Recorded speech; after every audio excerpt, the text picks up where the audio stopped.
Well, for me in 2017, after years of working on some of the world's most intractable environmental issues, I was becoming increasingly aware that we were only addressing the symptoms of the problem and not the problem itself. The problem being the linear take, make, use, dispose economy, which is best described in the words of Dame Ellen MacArthur, that no experience in her life could have given her a better understanding of the definition of the word finite. What we have out there is all we have. There is no more. Our global economy is no different. It's entirely dependent on finite materials we only have once in the history of humanity. The linear economy has run its course, and it's a time we usher in a new way of doing business.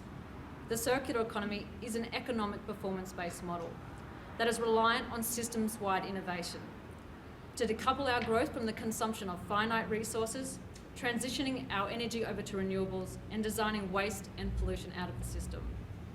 For me, the circular economy made sense. I saw this as a way to achieve systemic level change. But when I returned to Australia from working in Indonesia on deforestation, all I heard was talk. There was lots of statistics around the circular economy being worth $26 billion to our economy by 2025, but I couldn't see any action. And I found myself really frustrated and actually talking to Janie on our bedroom floor, having a deep and meaningful about the state of the world. So with our minds set to the task of actually proving the value of a circular economy, we began on March 15th in 2017 in our newly formed office, which also handily doubled as our bedroom. So with our A3 book and coloured pens in hand, we developed the plan for the circular experiment. Super professional, right? So Ocean Street on the CBD of the Sunshine Coast was chosen for our proof of concept project. Ocean Street in age, character and industry is representative of multi-use precincts across Australia. So it's 220 metres, it's one way, it's got 56 small businesses, including 6 retail outlets, 31 service providers and 19 hospitality operators. So our approach to engage the small businesses was multifaceted. So the best way to learn about the businesses was to listen. We met with each of the business owners face to face. We talked to them, we talked to their staff, but more importantly, we just sat there and listened. We listened about their pain points, from litter to siloed operations to the increasing cost of electricity. We recognised that although most small businesses want to do the right thing environmentally, if they think it's going to cost them substantially more money to do that right thing, chances are the status quo will remain because they're small businesses, they have to run a profit. So, with our knowledge of a circular economy, it didn't really matter for us what the business's motivation for participation was, because we recognised that a circular economy has the capacity to uplift the environmental, social and economic value of a small business. So, with a firm belief in the power of a circular economy and 45 of these 56 small businesses signed up, we got started. We set a 6-month time frame to implement 6 circular economy principles, but they were resource efficiency, so around electricity, water and waste. Reverse logistics, so looking at the logistics of the street. Well, what are the deliveries coming in? What are they going out? Are the trucks leaving empty? Incentivized return. So how do you incentivize people to come to this precinct? And when they're there, how do you provide value to them, but also extract value from them? How do you manage your assets so everybody wins? Because if you look in your operations, you'll have dormant goods that are just sitting there and not providing anyone with value. Servitization, which when we introduced this concept to the small business is a little bit foreign, but the best way to talk about it is if you think about a product to a service. So most offices these days have a printer. You don't own that printer. All you do is you pay for the service of the printing, so that ownership stays with the manufacturer of the printer, which incentivizes them to create a higher quality product. And the last principle was innovative technology.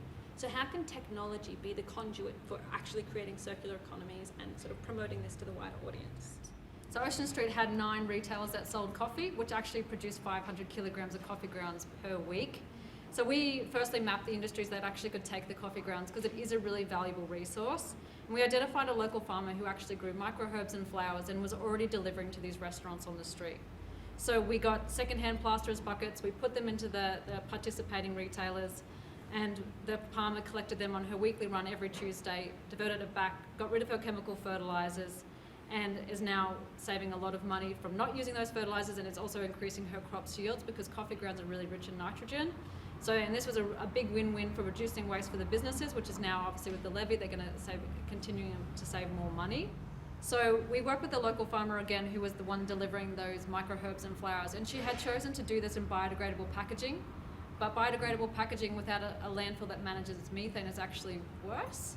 So we wanted to then support her to make sure it was going to commercial composting, but also that she was able to reuse these packages again and again.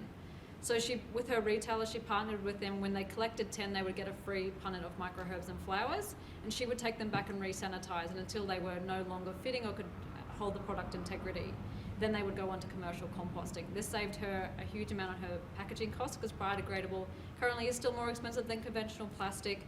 She was able to form a really strong relationship with her clients as well, and they were promoted to do the right thing by reusing those packages. So it was, again, a really good, simple project that was put in place that all parties had a win-win-win situation. So, like we mentioned at the start, this was our proof of concept, talking about, well, showing people what a circular economy meant for a precinct on the Sunshine Coast. So we ran this project for 6 months between July and December 2017 when we concluded. And it was really fundamental for us, but pivotal for the businesses, that we were able to prove to the businesses, but also to the local and state government, that when businesses collaborate to work together to enact circular economies, they can not only save money, but they could make money, whilst also reducing the carbon emissions and the reliance on finite resources. You know, they're really conscious to reduce their energy and their water and their waste. Yeah, I think, and above and beyond that, and something that it's got a measurable value, is that when we stood back from the project, that the businesses actually all came together and they formed an independent traders association. Now, there's a huge diversity of businesses that were on that street, from chiropractors to a second-hand trading bookstore, to a gaming store with cards, to then those big bars that were really popular. The Soul Bar, I'm not sure if anyone's been there, but it's a big standout on the coast. So they actually all came together. They formed that independent traders association, and they were working strategically on projects to build the street's identity, to build its brand, and that the circular experiment was just a catalyst for that.